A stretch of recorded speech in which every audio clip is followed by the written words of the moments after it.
Mira Business FM, your daily guide to the markets, money, and more. This is Mira Business FM. It's the morning drive with me, Tim Elliott. And next, we're, I guess, looking at a masterclass in the business pivot. In the studio, a duo have just moved their headquarters to Dubai to scale. I think it's a very, very unique vision. Zeenia and Bobby Kamani are the founders of Zia Travel Atelier. So, Zeenia, nice to see you, first of all. And Bobby, you too. Thank you. Thank you very much. Good to have you here. There's a story here, so I'm going to kind of unwrap this as we go, if that's okay. Zeenia, I'd like to start with you, I think. I will, but just let me explain. You were once a high-level IP lawyer in Mumbai. You traded the courtroom for the African wilderness as a conservation photographer. Am I right? Is that where Not it as a started? conservation photographer, but as photography is a hobby. Okay, all right then. It's a hobby. But yes, I was a lawyer, Yeah. got married, moved to Nairobi, Uh-huh. started getting bored there. So what do? What do lawyers dream of? Holidays. Yeah, I guess so, yeah. You work some Anyone- pretty long hours, don't Anyone you? in a high-pressure job Yeah, is okay. dreaming of a holiday. So just time, looking through a lens, contemplating the future. Right, I've got you, I'm with you. Bobby, you are, I hate using the word veteran because I always think it has negative connotations, i.e. I'm accusing you of being old, says he. But a veteran in the hospitality and business world, if I can phrase it that way. Yes. So I've got that right. These days, you guys are the co-founders of Zia Travel Atelier. So not just holidays or vacations. So who wants to start and tell me the story of Zia Travel Atelier? Where shall I go? Really? You're going to hand over? Okay, Bobby, over to you. Well, I think it was a passion project that we turned into a business. We've been planning trips, holidays, excursions for friends and family for many, many years. Got you. And then when it came to kind of just, finding something that we are passionate about, we realized that this is something we really enjoy doing. And so we said, why not? How did you Make a find business out yourselves of in it. Kenya? Sorry, I'm... I was born 'cause and... you're both from... I'm born and brought up in Kenya. Oh, I see. Okay. Yes, I was okay. born and brought up in Kenya. In Kenya, I'm a third generation Indian from Kenya. Right, My grandfather moved there in 1950, so right. I identify as Kenyan. Okay, all right. Well, as long as you identify, that's the important thing, I suppose. So you guys meet, and you're in Kenya. Bored is one way of putting it, I suppose, but wanting to find something, I Look, suppose. Is when you've been a lawyer, I've worked pretty much all my life. I started working when I was 18, fresh out of college. I was sent straight to work. Go be a legal trainee, do something with your life. Right, right. So when you've worked most of your life and then you move to a new country and there's just silence because you're not working, you're like, is this why people play golf? So I did. I started to play golf a little bit. And I was like, enough, I can't. Then we had our kids. Right. That was interesting, still is, but I need to get back into it. I'm getting bored. You can't just let me sit around doing nothing. Right. So that's when we had this chat, and he was like, look, this is what we've been doing for friends and friends of friends for so long. And we love to travel. So why not make a business out of it? Why not monetize this? I mean, And we do it the way we do it. We plan trips the way we would plan our own trip. okay. And that's, I guess, your kind of a USP, because it's much more than holidays or just vacations. We'll get into that. I mean, it's as though you're kind of bridging the gap between Middle Eastern capital, because you've moved here, and African conservation. So is the demand for this kind of travel, would it be fair to call this impact travel? Do you think, is that reasonable? Because I've heard that phrase. Impact travel is, I think it's a term that's very loosely used. Yeah. But yes, we do like to think that we are focusing on impact travel. I mean, it's a positive term. Yes, I it is. should point that out. Yeah. But in our line of work, it's being used a lot. Yeah. And sometimes even if travel is not impactful, it's still being called impact travel. But I would say that we do focus on impact travel, and As much as we can. as much as we can. Yeah, I mean, it's a growing sector, isn't it? It really is. It Okay. really is. And I think this market, the the Middle Eastern market, the GCC market, is it's a huge market for travel into Africa. Yeah. It's just that Africa as a continent is not really understood well. Okay. And I think that's where we come in to kind of inform the market here of what opportunities there are to travel around Africa. But there's nothing like local knowledge, is Yeah, there? I mean, yeah. you're born and brought up there. Yeah. Atelier. Whenever I hear that word atelier, I always had that kind of luxury connotation. So, essentially, you're almost relocating a luxury brand. How has it been moving to the UAE, and how have I guess the logistics of that been? I'll ask you, Bobby, first of all. Yeah. Yeah. I mean, what's not to like about Dubai? Okay. It's been a very smooth transition for us. We've been here 6 months.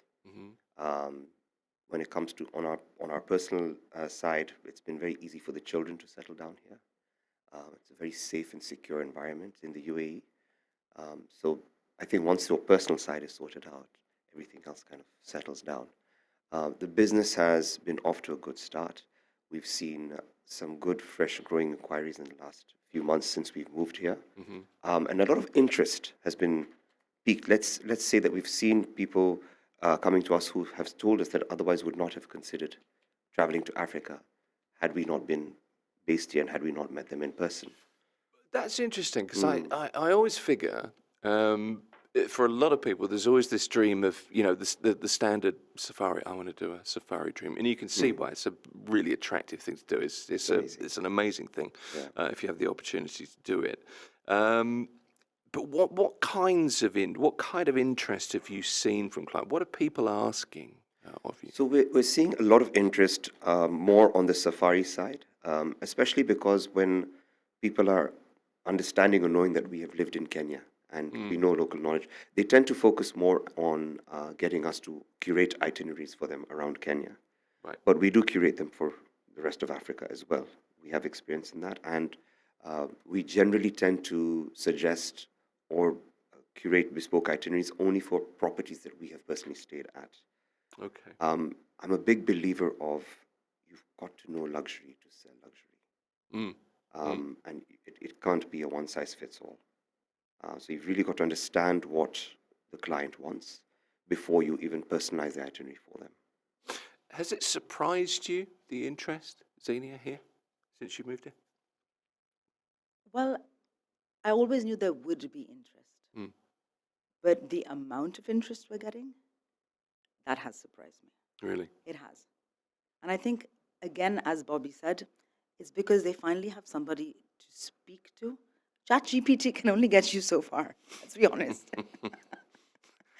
Okay, let's be really honest. is the truth, yeah. When you've got an actual person that you can ask questions without feeling stupid, without judgment.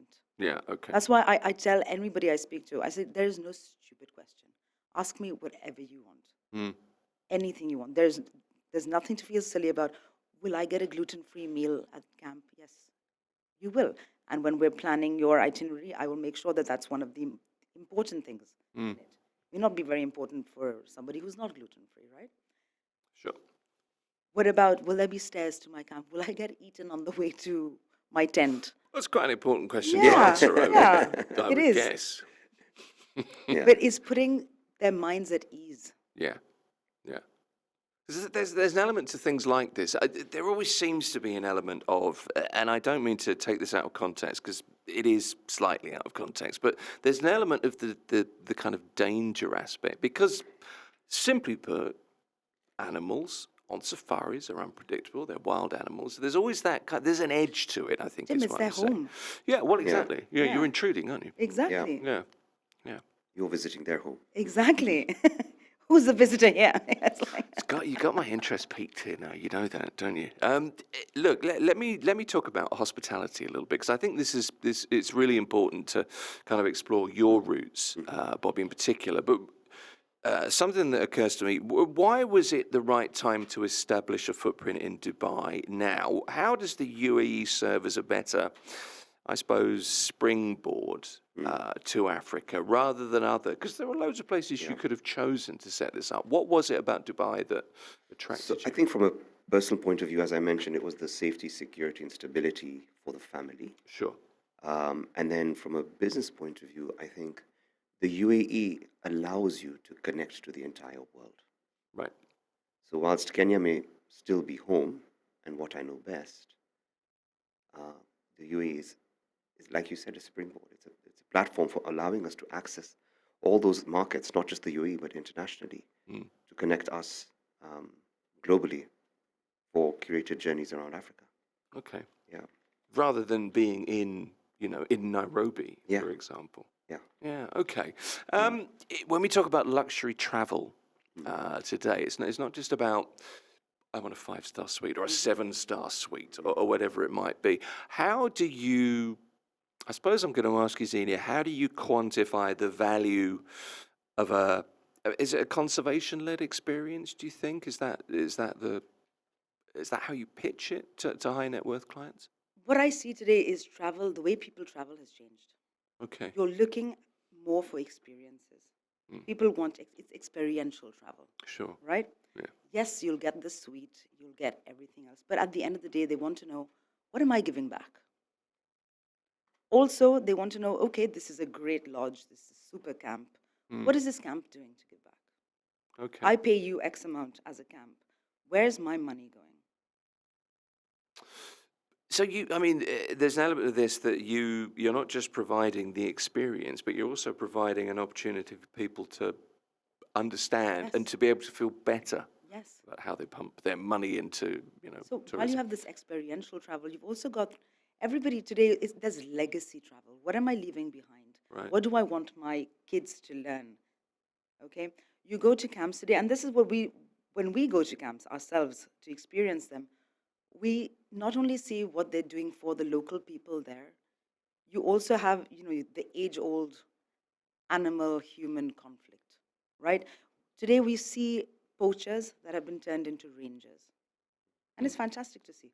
But where has that come from? It's come from education, right?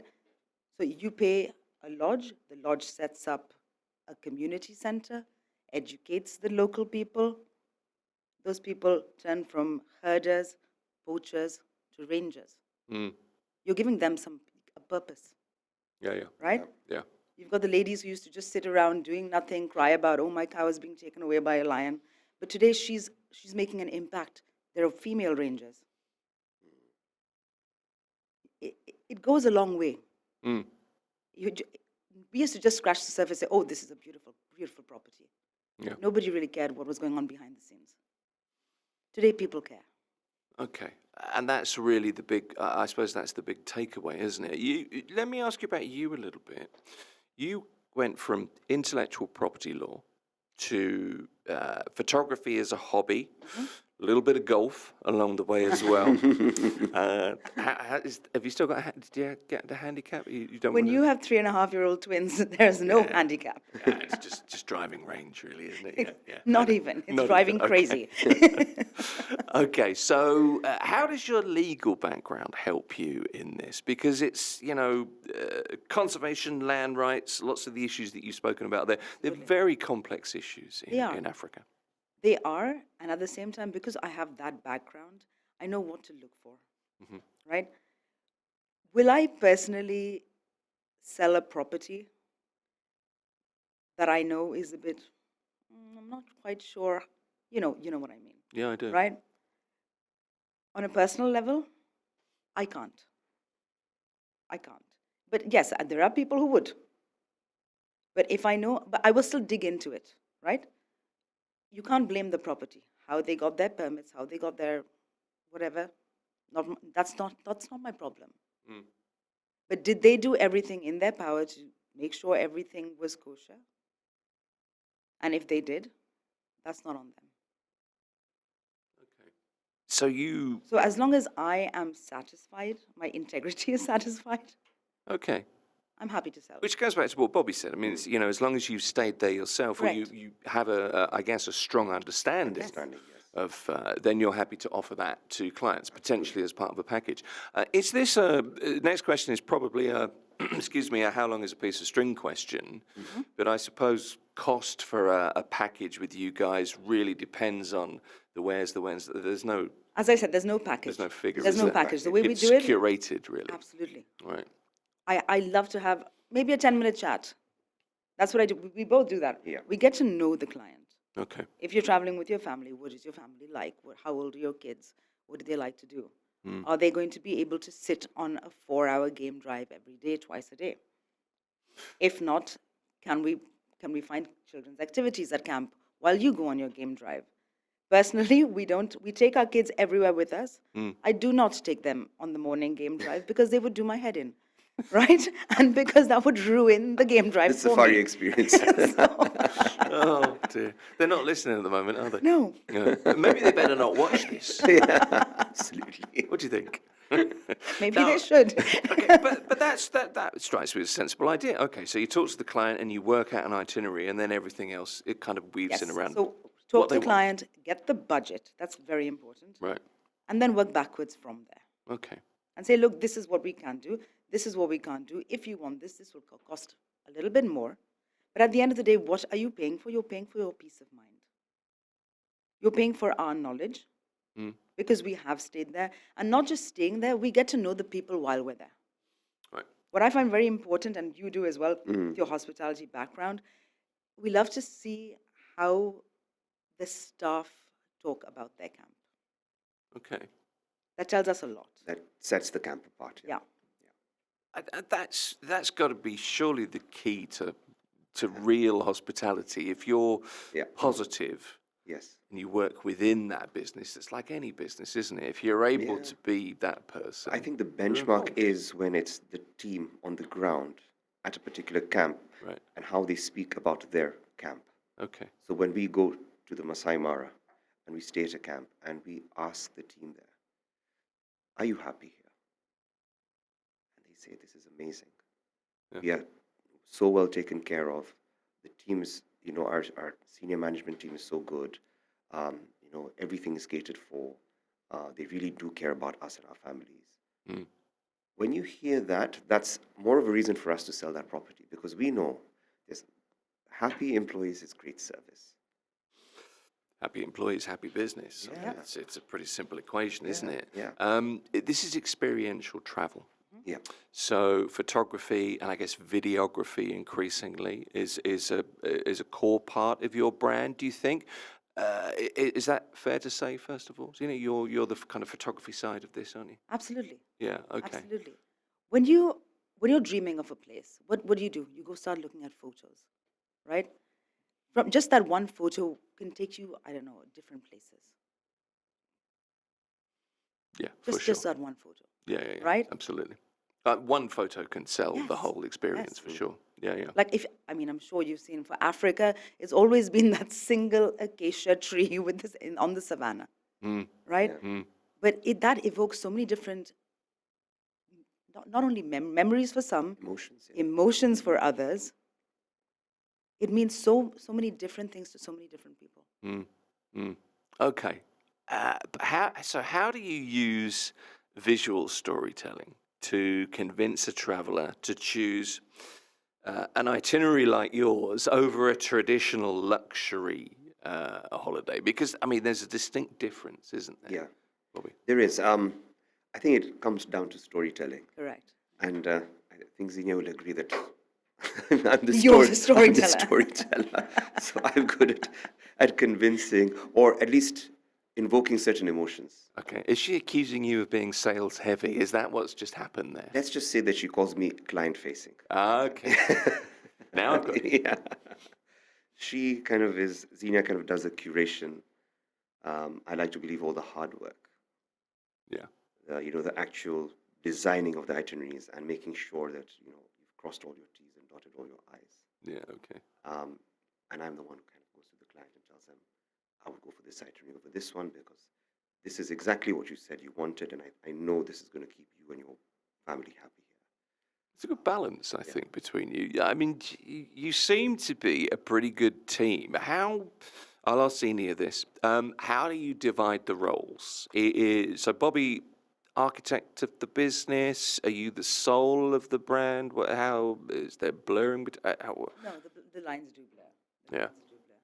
But I think it's very important to know your strengths, what role you play here, and of course we bounce off each other all the time. It doesn't work otherwise. Mm. But you have to have your clear-cut boundaries. This is what you do. This is what I do. But at the same time, I'm always going to him, saying, "Do you think this would work? What do you think? You know them. I know them. Have I read this correctly? Mm. Right? Because you're both having to read clients, and people are difficult to You have read. to. And Yeah. God forbid you get that wrong, you're done for. Yeah. Right? Okay. Yeah. So you have to get to know your client. And I think that's with Bobby and I as well. He's more the hospitality side, as he says. I, with the legal background, I'm very, very meticulous when it comes to this. I want to make sure everything is correct. From the time you land in wherever you land, you get picked up, taken through immigration, bags are collected, dropped off to the airport. Everything has to be seamless because that's what I would like when I travel. Okay. So you've got a set standard that right. What's it like being married, living, working together? It's not for everybody. I'm going to ask Bobby this first, actually, just out of badness. How do you make that work? Because it's certainly not for. There are many people who wouldn't be able to Yeah. do. So you're both smiling. I think boundaries are important. Very important. Okay. And I think because we have those boundaries and we try our best, it doesn't happen all the time, but we try our best not to step on each other's toes. Okay. Like I said, generally, because we know our roles in the company, it's kind of easier for us to. And I think these are not roles that we discuss. It just so happened that she ended up going more towards the curation and the meticulous planning side of things, and I went towards the client facing and the sales side of things. Yeah. It just naturally progressed that way, I guess. So there's a natural kind of demarcation almost. Yes, and It's so just who we are. Yeah, it's just And yeah, we recognize this is what you're good at. yeah, This is what you're good at. yeah, So let's stick to our roles. yeah. So it's working well so far. No, it seems to be. I just think it's a very important thing. I think Yeah. the dynamics of how businesses work, particularly when, the risk in quote marks that you've taken by moving from home to Dubai, setting up a new home, Yeah. you're living together, you're working together, you have children together. The dynamics of that are, they're complex. Let's put it that way. Yeah. And I'm wondering if there's a secret to that, and it seems to be. And I don't mean this to be rude, but it's like know your place. Absolutely. This is what you do. Is Yeah. that how Absolutely. Yeah. Hang on. Yeah. It's not, that's exactly how it is. you? Yeah. Because Okay. if you don't know your role and your place, Yeah. that's when there's trouble. Yeah. Okay. Relocating a business and life. I kind of intimated there. It's a big undertaking.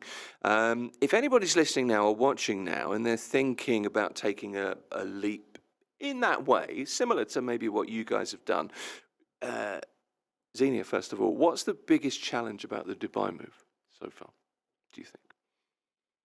What's got you not worried, but what was in the back of your mind? There's always a fear when you're doing something new. There's always that fear. Mm. But honestly, you have to trust in your decision, trust your partner, and say, we're in this together.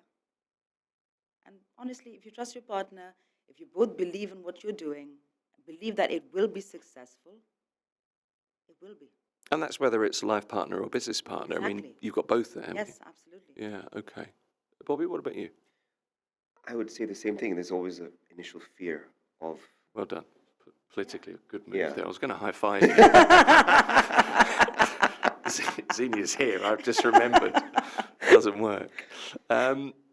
Okay, let's just, there's a million questions I could ask. We're a little bit short on time, but what does the next chapter of Zia Travel Atelier look like? Are we looking at destinations beyond Africa or broadening? I think the great thing is that we've already started going beyond Africa. Okay. Clients who have trusted us with their initial trips to Africa are now asking us to plan trips in other parts of the world that we've been to. For example, India. We're doing a trip in India, New Zealand, correct? Greece. Greece. Okay. So We started off as just Africa, but now we're looking at other places as well. Okay. So I guess the luxury travel design doesn't have to be like stuck to the African continent. But again, you're taking people to places that you have Personally been been to, yes. Okay, so Yes. these are kind of holidays that you've had or places Yes. that you've researched, Yeah. kind of scoped out. Jordan. Yeah. I mean, there's so many. Jordan, As long Georgia, as yeah. we know the place, Mm-hmm. I'm not just going to sit here and brag about, oh, yes, you should go there. It's fantastic. Mm. And I don't know how to get there. Yeah, here's a picture. Never been. Yeah, exactly. Looks amazing. Petra looks good. Yeah. Yeah, which it does, by the It's way. beautiful. It is. Yeah, yeah. My son's going next month. Anyway, look, I really appreciate you coming in. It's been interesting to talk to you. We'll need to keep in touch, see what you're doing, see what's going Thank you, on, Jim. keep up to date. Zeenia and Bobby Kamani are the founders of Zia Travel Atelier. I got it right in the end. Zeenia, good to see you. Thank you. Lovely to see you. Bobby, good to have Thanks you. a lot. Thanks for having us. All the best to you. It's the Morning Drive. This is Mira Business FM. A like, a subscribe, always appreciated. Wherever you join us from, get in touch. Let us know what you think of the shows, the content we produce, everything we do. You can listen to and or watch again, and just find us where you get your podcast from. Search Mira Business FM.